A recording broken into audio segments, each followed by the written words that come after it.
Top quality और consistent performance के लिए सिर्फ सिल्वर पंप नाम याद रखना। ಕರ್ನಾಟಕ ರಾಜ್ಯದ ಹವಾಮಾನ ಮುನ್ಸೂಚನೆ. ನಾನು CS ಪಾಟೀಲ್, ವಿಜ್ಞಾನಿ, ಹವಾಮಾನ ಕೇಂದ್ರ, ಬೆಂಗಳೂರು. ನಾನು ಮುಂದಿನ 5 ದಿನಗಳವರೆಗೆ ಕರ್ನಾಟಕ ರಾಜ್ಯದ ಹವಾಮಾನ ಮುನ್ಸೂಚನೆಯನ್ನು ಸಂಕ್ಷಿಪ್ತವಾಗಿ ವಿವರಿಸುತ್ತೇನೆ. ಇಂದು ಕರ್ನಾಟಕ ರಾಜ್ಯಾದ್ಯಂತ ಎಲ್ಲ ಜಿಲ್ಲೆಗಳಲ್ಲಿ ವ್ಯಾಪಕವಾಗಿ ಮಳೆಯಾಗಿದ್ದು, ದಿಢೀರನೆ ಎಲ್ಲ ಜಿಲ್ಲೆಗಳಲ್ಲಿ ಗರಿಷ್ಠ ಉಷ್ಣಾಂಶ ಇಳಿಕೆಯಾದದ್ದು ಕಂಡುಬಂದಿದೆ.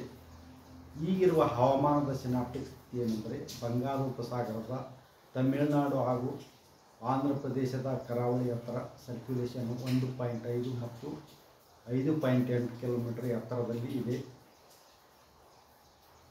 ಅರಬ್ಬಿ ಸಮುದ್ರದ ಕರ್ನಾಟಕದ ಕರಾವಳಿ ಹತ್ತಿರ ಮೇ 22ರಂದು ವಾಯುಭಾರ ಕುಸಿತವಾಗುವ ಹೆಚ್ಚಿನ ಸಾಧ್ಯತೆ ಇದೆ.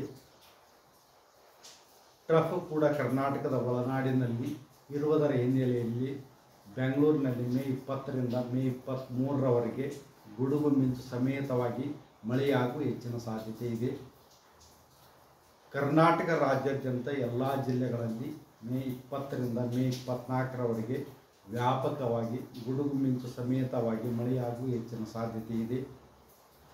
ಉತ್ತರ ಕನ್ನಡ, ಉಡುಪಿ, ದಕ್ಷಿಣ ಕನ್ನಡ, ಬೆಳಗಾವಿ, ಧಾರವಾಡ, ಹಾವೇರಿ, ಶಿವಮೊಗ್ಗ, ಚಿಕ್ಕಮಗಳೂರು, ಹಾಸನ, ಕೊಡಗು ಜಿಲ್ಲೆಗಳ ಕೆಲವು ಕಡೆ ಭಾರೀ ಹಾಗೂ ಅತಿ ಭಾರೀ ಮಳೆಯಾಗುವ ಸಾಧ್ಯತೆ ಇದ್ದು, ಮೇ 20ರಿಂದ ಮೇ 23ರವರೆಗೆ ಆರೆಂಜ್ ಅಲರ್ಟನ್ನು ಘೋಷಿಸಲಾಗಿದೆ.